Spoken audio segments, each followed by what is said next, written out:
తూర్పు దేశం నుంచి ముగ్గురు జ్ఞానులు వచ్చారు. ఈ తూర్పు దిక్కు నుంచి ముగ్గురు 3 కోణాల్లో ప్రారంభించబడ్డారు. ఒకే నక్షత్రము ఆ ముగ్గురికి కూడా దారి చూపించింది. ఆ ముగ్గురు కూడా ఆ నక్షత్రంను చూసి వారు ప్రయాణమై బహుశా వారు మార్గ మధ్యలో ఒకరు కలుసుకున్నారు. మీరేంటి అని అడిగినప్పుడు వారి యొక్క సంభాషణ మన ముగ్గురు వెతికేది ఒకే దేవుణ్ణి అని వారు గ్రహించుకున్నారు. ఆ ఒకే సూచన పట్టుకుని వారు ముందుకు వెళ్తున్నారు. ఈ రోజుల్లో కూడా చాలామంది దేవుడు ఒక్కడే అంటారు, అనేక రకాల విశ్వాసాలు పట్టుకుని వెళ్తూ ఉంటారు. దేవుడు ఒక్కడే, వారు నమ్మే విశ్వాసం కూడా ఒకే విధంగా ఉండగలగాలి. ఇక్కడున్న ఈ ముగ్గురు జ్ఞానులు కూడా ఆ నక్షత్రమును చూసి దారిని కనుగొని తిన్నగా బెత్లెహేం అనే గ్రామానికి అది చేరుకుంది. గ్రామానికి అది చేరుకుంది, కానీ ఆ గ్రామంలో ఉన్న యేసుప్రభు ఉన్న చోటికి ఇంకా చేరుకోలే. గ్రామం దగ్గర రాగానే వారు నక్షత్రాన్ని విడిచిపెట్టేశారు.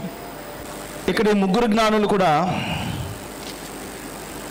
వారు ప్రయాణమే ఎప్పుడైతే ఆ ప్రాంతానికి వచ్చేసామో, ఊరికి వచ్చేసాంలే ఇంకా నీతో పనేముందిలే అని విడిచిపెట్టేసి వారి సొంత ఆలోచన బట్టి యూదుల రాజు ఎక్కడ అని హేరోదు మహారాజు దగ్గరికి వెళ్ళారు. వాళ్ళు 9వ వచనం. వారు రాజు మాట విని బయలుదేరి పోవచుండగా ఇదిగో తూర్పు దేశమున వారు చూసిన నక్షత్రము ఆ శిశువు ఉండిన చోటికి మీదుగా వచ్చి నిలుచు వరకు వారికి ముందుగా నడిచెను. ఆగండి, ఇక్కడ మనం చూస్తున్నాము, వీరు ఎప్పుడైతే దేశంలోకి అడుగు పెట్టారో నీతో నాకు పని లేదు అని విడిచిపెట్టిన ఆ నక్షత్రము అక్కడే ఉంది. బహుశా హేరోదు మహారాజుని వీరు వెళ్ళి కలుసుకొని మాట్లాడి మరలా వీళ్ళని రెస్ట్ తీసుకోమని చెప్పి ఈ రెస్ట్ ఆఫ్ ద టైంలో జ్ఞానుల్ని శాస్త్రుల్ని వాళ్ళందరూ పిలిచి ఎక్కడ మెసేజ్ పడతాడనే విషయం తెలుసుకొని దీని కొరకు అన్ని ప్రణాళికలు చేసి ఈ ప్రణాళికలు చేసి మళ్ళా జ్ఞానుల్ని పిలిపించి వాళ్ళకి ఇన్ఫర్మేషన్ అంతా చెప్పి మీరు వెళ్ళి ఆయన పూజించుకోరండి, మళ్ళీ నాకు ఇన్ఫర్మేషన్ తీసుకురండి. బహుశా అది ఎన్ని గంటలు పట్టిందో, బహుశా ఈరోజు వస్తే రేపు మరలా ఉదయాన్నే బయలుదేరారో తెలియదు. కానీ